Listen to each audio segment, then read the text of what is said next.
И всем привет. На дворе у нас 55-й день сезона. И в меню у нас сегодня вторничное меню. Это финальный босс. Кальмарообразное такое, большое, мерзкое, жирное существо. В меню у нас сегодня. Что такое финальный дракон?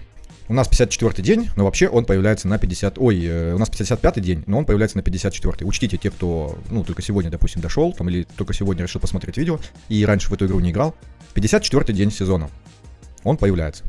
В тот день, когда он появится, 54-й день, у нас доступен будет демо-режим. У вас здесь будет написано демо. Нам дается один день игровой на то, чтобы подготовиться к нему. То есть собрать команды, потестировать свой урон. То есть мы можем бесконечное там количество раз бить, проверять, что мы сможем. То есть корректировать команды, там тайминги, снаряжение, все такое. На это нам дают сутки. Вообще в Китае, по-моему, давали 2 суток. Это было более хорошо, потому что босс с нюансами и готовиться к нему нужно, много времени уходит. Да не суть. В общем, для тех, кто играет впервые, либо подзабыл, либо не знал, на 54-й день у нас будет доступен этот босс в демо-режиме. То есть урон не засчитывается, команды не тратятся, мы просто подготавливаемся. И после того, как подготовка закончится, то есть пройдет этот день игровой и начнется 55-й, как у нас сегодня, мы начнем его бить уже на рейтинг. То есть этот урон будет засчитываться и учитываться. Давайте посмотрим, рейтинг у нас здесь уже кто-то побил. У нас доступно 6 команд на этом боссе. 6 команд. Вот вам пример. Не совсем хороший пример, потому что урон здесь достаточно маленький для таких команд. Итак, что у нас по урону, по наградам и вообще что такое вот этот босс? У босса есть, 100% жизни, здоровья, но они формальные. Они вообще учитываются для того, чтобы нам вот эти сундучки засчитывать. В каждом сундучке вот такие вот награды. То есть свиток легендарный навыка и шарики для связи стихий, которые нам в принципе уже сейчас не нужны, потому что у всех на подготовительном этапе, когда были битвы с тенями, до него идет битва с тенями, кто не знает. И там можно будет вот эти связи стихий, вот из этой ленты наград мы, как видите, уже поднабрали неплохо. Тут тоже было, там, во-первых, другие были награды, и там тоже они были. То есть, в принципе, здесь уже у активных игроков давно уже связь стихий вся прокачана. И зачем здесь их всунули, я не знаю. Ладно, есть сундучки, да? Когда сервер набивает там 25%, 50, 75, 100, вот мы эти сундучки забираем. Тут ничего такого важного. Это формально, то есть добьем мы его, не добьем, разницы никакой. Какие награды здесь существуют? Награда за урон. То есть ежедневно у нас будет получаться вот так одна из этих наград, в зависимости от того, сколько мы набили. Максимально здесь доступна награда при уроне 140 миллионов, либо выше. Так как у нас 6 команд и уже все прокачано, то 140 миллионов набить на нем, это элементарно, просто элементарно. Если вы не можете набить 140 миллионов, вам надо что-то делать. То есть нужно либо, если вам интересна эта игра, лучше в ней начать разбираться, то есть смотреть там видео, спрашивать кого-то, да, читать здесь внутри игры навыки, то есть изучать, как все работает. Либо просто забить на игру. Либо продолжить, если вас такое положение устраивает, то просто забить на это все и продолжать играть в том ритме, в котором вы играли. Это ежедневный урон, точнее награды за урон. Они такие скудненькие. Что у нас здесь есть еще? Еще у нас есть рейтинг по урону ежедневный. Отдельно. Вот такие вот предусмотрены награды. То есть в зависимости от того, какой мы за день набили урон всеми 6 командами, или сколько мы там ударили, и какое место заняли вот в ежедневном вот этом рейтинге, он отдельно считается, мы получаем вот такие награды. То есть пыль сезона, важный ресурс, да, для победы в сезоне. Опять же, связь стихий, не знаю, зачем она здесь, вроде бы у всех уже прокачана. И вот эти вот очки медаль славы, которые пока что я не вижу смысла тратить, потому что там в обменнике ничего особенно нет. Я их коплю, они у нас переходят между сезонами, поэтому пускай копятся. Это одни награды. Есть еще уже итоговые награды. Итоговые награды за финального босса. Это не сезонные награды, опять же, да, это вот за этого босса. Конкретно вот за этого босса. И они у нас вот такие. Чуть-чуть получше, да, то есть там за топ-3 уже 2 свиточка тут. Немножечко кристаллов и куча вот этих очков. Но вообще награды скудненькие. Все-таки последняя фаза, и тут 500 красных и 1 свиточек, это маловато. То есть могли бы сделать как-то поинтереснее. Тем более для топ-200 видим, да? 1 свиток 500. Ой, и для топ-4 10. 500, 1 свиток. Но очки отличаются сильно, да? По сезону. То есть здесь, опять же, как и на слиянии, можно по сезону либо сильно отстать, либо наверстать. Вот. То, что вы пропускали где-то в других активностях. Итак, это уже третья награда, которая, да, доступна. И, собственно, все. Все. Давайте посмотрим, что за босс. Я его уже показывал, он немножечко отличается. И скажу, что вот за урон мы получаем еще вот эти очки, да, которые для ленты наград. Вот для этой вот, которая была у нас на тенях. Мы продолжаем здесь вот собирать вот эти цикличные награды. То есть, чтобы приодеть там, если вы все-таки еще не докачали кого-то, либо снаряжение не собрали, кого-то приодеть, и плюс немножечко хлебушка, чтобы, допустим, докачать талант. Итак, что у нас? Какие здесь еще детали? Раньше, в старой версии, кто знает, кто не знает, В старой версии, когда мы достигали 50% урона на сервере, да, по боссу, поэтому он становился сложнее. То есть у него там менялись некоторые навыки, и он чуть-чуть больнее там бить начинал. Сейчас этого нету. Сейчас все стабилизировали, сделали более нормальным, что ли. Он теперь здесь прям сразу написан на главном экране, вот здесь так и написано. У нас это второй день босса, то есть у нас первый подготовительный этап уже прошел. Это второй день. И у нас осталось еще 3 дня, 17 часов. То есть у нас сегодня было бы так. Короче, всего 5 дней. Через 5 дней после старта вот этого на 54-й день сезона, через 5 дней он сложность свою добавляет. У него изменится урон и, насколько я помню, некоторые его навыки. Давайте посмотрим, что у него за навыки. Ну и по награде, я извиняюсь, я забыл сказать, что подсчет будет вот на этот общий урон, да, на итоговую награду на этом боссе. Подсчет будет через, получается, 10 дней. То есть, если у нас сегодня 8:17, то когда он только стартанул вчера в 8 утра, здесь было 10 счетчиков. Вот. И уже дошел до 8. То есть, вот этот вот расчет, когда здесь у вас дата указана, это значит, что вот эти вот рейтинг, вот эти награды за рейтинг, они будут выданы. В зависимости от того места, которое вы заняли. Вот. И сам босс. Сам босс требует точности много, обратите внимание, 332 и сопротивление 332. Здесь у него все то же самое, как у остальных боссов было. Пассивный навык. Получает 8-кратное усиление силы ярости дракона. Это вот то, что я рассказывал в предварительном видео. Когда любой, находящийся на поле бойцов, задействует увеличение и уменьшение готовности абсолютного навыка, этот эффект аннулируется и расходуется один повтор усиления. Медный дракон также получает постоянно суммированное усиление, бонус к общему урону после каждого применения рыка драконьего бога. Это вот этот последний навык. Каждый раз, когда он его использует, он снова получает 8 вот этих эффектов бафа, которые мы снимаем за счет того, что уменьшаем либо ему набор энергии, то есть перезарядку его, либо увеличиваем себе, либо и то, и другое. Так как у нас в обновленной версии игры в первом сезоне доступен сет кукольника, то он, в зависимости от того, сколько у вас героев, да, определенной стихии, он уже может дать до 5 эффектов. То есть снять вот этот баф уже, никакая не проблема. Плюс у нас появились таланты, где есть там увеличение готовности абсолютного навыка, и все такое. Еще одна пассивка. Нанося урон, бедный дракон уменьшает максимальные очки здоровья цели на определенный процент, зависящий от реальной величины нанесенного урона. Поняли, да? То есть каждый раз, когда он наносит урон, он частичку нашего максимального очка здоровья, он снимает. То есть они блокируются и уже нам недоступны. Первый навык выдыхает огонь, трижды нанося всем врагам урон огнем при каждом нанесении. В общем, накладывает однократный эффект горения. 3 раза.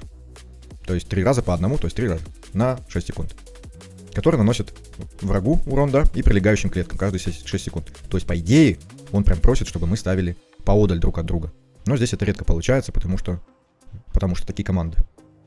Второй навык. Хлопать крыльями уже, да, нанося урон огнем всем врагам и накладывая сразу уже трехкратный эффект. Не по одному, а вот так вот сразу. То есть горение, да. Бросается вперед с выпущенными когтями, нанося урон всем врагам и рассеивая одно усиление у каждого из них. Если после рассеивания у 2 или более героев не остается усиление, босс получает эффект усиления защиты 2 на 30 секунд, то есть на весь цикл. Усиливает защиту на 60%, это много. То есть если после рассеивания у 2 или более героев не остается усилений. Важный такой эффект. Так, четвертый уже навык. Делает широкий взмах хвостом, нанося урон огнем всем врагам и накладывая ослабление штраф к атаке. На 30 секунд опять, да? И последний. Издает протяжный ров, нанося урон огнем всем врагам, если на него в этот момент не действует эффект силы ярости, вот этот вот баф, который он вначале получает. Он на 3 секунды переходит в состояние ослабления, получая при этом на 50% больше урона. В противном случае все его ослабления рассеиваются. После этого медный дракон вновь получает 8-кратный эффект. То есть, если мы не снимаем вот этот эффект, который он получает в начале боя, 8 штук, то он мало того, что рассеивает вот здесь все ослабления свои, так он еще и вот эти 3 секунды не будет ослабления получать. С увеличенным уроном. Цикл у него, как вы уже поняли, 30 секунд. Если учитывать вот это ослабление, которое он получает на 3 секунды, он здесь тормозит, вот здесь вот, то получится, что цикл уже 33 секунды. Если мы еще будем его замедлять, то получится цикл уже там больше 35 секунд. Или что-то типа того. То есть видим, что основные гадости, это горение он на нас кидает, да, постоянно. Плюс себе усиление защиты, если у нас бафы все снимает. Он нам снимает бафы, накладывает штраф к атаке. И, собственно, наносит урон неплохой. На позднем этапе боя он уже наносит очень даже неплохой урон. Какие у нас здесь есть варианты? Как видим, цикл 30 секунд, да, максимум 33, если с ослаблениями можно сделать на перезарядку, я имею в виду ослабление, то можно сделать его и дольше. У нас цикл минимальный обычно в районе 18 секунд, если у нас сет кукольника. Это стандартный такой, да. Есть, конечно, у некоторых героев возможность заливать команду дополнительно. Допустим, сбор, он и без, у него изначально цикл такой шустрый. Какие у нас здесь есть варианты? Вариант, нам нужно сохранять вот здесь усиление, во-первых. Как минимум одно, чтобы было у всех. Либо там вот как здесь написано, у 2 или более. героев остается не остается усилений. То есть у нас получается как минимум у 4 должны быть усиления. То есть нам надо либо накладывать много усилений, либо делать так, чтобы он не мог их снять. То есть сопротивление выкручивать. Либо делать их как-то нерассеиваемыми, да? Плюс у нас есть вариант ускориться каким-то образом, например, поставив Джорна в команду. И сделать так, чтобы у нас цикл стал, в районе 16,5 секунд. Чтобы мы могли разбить его цикл на 2 ровных участка и бить в этот момент, когда у него ослабление. И повышенный урон он получает. То есть нам нужно здесь иметь усиление, чтобы он не вешал вот это усиление защиты. Либо нам нужно снимать это усиление защиты. Также нам нужно снимать вот это ослабление штраф к атаке, либо не давать его накладывать. Либо у нас просто снизится урон. Вот такие вот нюансы на босс. В принципе, ничего сложного, но учитывая вот такой большой цикл у него, 30 секунд плюс еще 3 секунды, то с командами, конечно, много, больше, чем обычно нужно тестов и продумывания, таймингов. По самому боссу, в принципе, больше сказать нечего. Давайте посмотрим, что у нас здесь по урону уже смогли сделать. Здесь такой формальный урон, здесь слабенькие команды, человек просто не заморачивается. Лильванис, причем я обращу внимание с артефактом. С артефактом она бьет в районе 500 миллионов, а тут у нас 313. Он не заморачивался. Ударил стандартно так, слабенько, но 200 набил. Всеми. Эта команда интересная, 200 миллионов, да? Пример команды покажу. Это все-таки видео про то, что такое босс, да? Пример команды. Давайте пример команды посмотрим.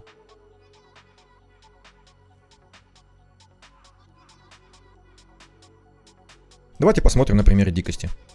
У меня здесь вот такие тайминги. Тайминги у меня стандартные для моих дикарей. То есть у нас ротация такая, что Флора, Каспар, Эрич. Фелисити, так она у нас шустрая, мадам, она по умолчанию. У Огока он начинает с 16, и здесь цикл 16,5. Он может в него не попадать, это в принципе не важно. Но вроде попадает. Почему 16,5, как я уже говорил, босс получает ослабление вот это вот и на 3 секунды зависает. Поэтому цикл 33 секунды. Поделить, соответственно, 33 на 2, это 16,5. У нас здесь, во-первых, сет на заливку. И, сейчас скажу, сет на заливку. То есть мы уже даже вот с этих сетов получаем 5 эффектов увеличения скорости перезарядки. И, соответственно, снимаем боссу 5 вот этих эффектов бафа. Вот этих. Но даже без этих сетов здесь есть, не туда тыкнул, Фелисити. Она очень часто набирает вот со своей пассивки энергию на абсолютный навык. И поэтому она, в принципе, одна может снимать все этих 8 эффектов. Что у нас здесь? Эрич, Фелисити. Обратите внимание, что я подкрутил сопротивление всем. У Агока сопротивления много и вот эта ветка талантов. И он себя заливает, потому что он здесь один со стихией яда. А ему нужно цикл попадать. Поэтому он сам себя заливает. Аура у нас на атаку. Тайминг я показал. Расставил их вокруг здесь, чтобы они получали сопротивление вот от этого таланта. Еще дополнительно. И, соответственно, Агоку здесь максимальное сопротивление выкрутил. И все. Один нюанс здесь, что под конец Агоку вообще ультует вот здесь. Вот здесь. Чтобы он не вешал себе усиление защиты. Потому что он дает бессмертие. Баф. И, соответственно, у них много сопротивления, а он не может снять. Точнее, может, но редко это очень делать. Он не может снять наше вот это усиление, из-за того, что сопротивления много. И поэтому он не вешает на себя усиление защиты. Но в конце боя нашей команде живучести не хватает уже. И поэтому в конце боя, когда остается там около 2 минут, его надо убирать автоматически вот этот, тайминг убирать. И смещать его вот сюда, чтобы уже бессмертие мы получали перед абсолютным навыком. Потому что он наносит уже много урона, будет наносить. И все, мы так живем весь бой. Давайте посмотрим, как это происходит. Видим, что уже у босса нету этих бафов. То есть мы уже 8 сняли. Уже 8 сняли. И, соответственно, бьем. Я пытался выкрутить их так, чтобы они делали 2 цикла, и чтобы они могли бить вот в это ослабленное состояние. Но у меня ничего не получилось. Я, в принципе, проверил урон, он и так нормальный, поэтому вот этой ерундой заниматься не нужно. Мы можем выкрутить им кучу ускорения, но где столько рун набрать. И плюс, когда мы накручиваем ускорение, у нас появляется проблема с сопротивлением, и все такое, все всплывающее. Вот он, кстати, видели, завис. Это он завис на 3 секунды, потому что мы сняли ему все бафы. Здесь он кидает нам горение, но мы его оперативно снимаем, а Гок у нас молодец. Вот здесь вот он у нас снимал усиление, пытался, по крайней мере, и хотел себе наложить баф защиты, но мы ему не дали. Здесь он бьет, так как бафов у него нету уже давно, сейчас он опять упадет. В ослабленное состояние будет получать повышенный урон, вот оно. Но всего, окно вот это, когда он получает повышенный урон, всего 3 секунды. В него можно попадать, но не всеми командами. И, собственно, все. Видим уже, что за 1,5 минуты они 200 миллионов набили. У меня здесь много пробуждений, поэтому не обращайте внимания.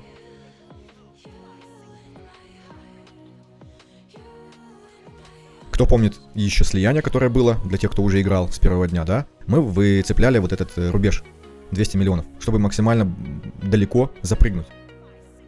Чтобы урон нанесся без снижения, да, мы били максимально ближе к этому рубежу. Это пофиксили. Теперь весь нанесенный урон после 200 миллионов уже считается с пониженным коэффициентом. То есть мы не сможем запрыгнуть никуда. Если мы нанесли 70 миллионов, когда у нас, допустим, у босса было 190, то мы 10 миллионов нанесем обычным уроном, а остаток 60 миллионов, который уже идет сверх 200, он уже будет считаться с пониженным коэффициентом 0,9. Ну, 0,1 то есть. То есть до 10% упадет. Это они грамотно сделали, теперь не придется вот этой ерундой страдать и выискивать вот этот промежуток. Этой командой я набивал 400 миллионов пока что. Вообще, можно больше. Потому что Флора все-таки у меня плюс 2 пробуждения. Каспар Фелисити плюс 5, то есть можно больше. Но я показываю босса, я не показываю команды. Видим, что у нас максимальные очки здоровья туда снизились уже.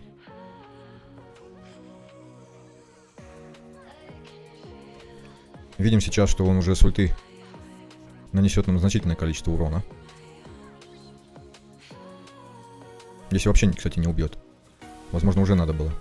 Нет, пока живем. Пока живем. Пока что можно еще разочек. Обращаем внимание на то, какой урон мы получаем с ульты. Когда уже прям вот уже по краешку, надо тогда Агока смещать. Иначе мы просто помрем. Бом-бом-бом. Вот так вот. Все-таки надо было сместить уже. Вот так вот просто выключаем. И включаем его, когда он уже здесь будет. Перед ультой босса. А так получается вот так. Не получается выставить один тайминг, чтобы не пришлось его никуда переключать. Чтобы он на весь бой был корректный. Ну и в общем вот такой вот босс. Пока что мы... Не забывайте, кстати, что на этом боссе есть вот такой у нас помощник. Белоперый эльф, у которого есть свои навыки. И он их использует.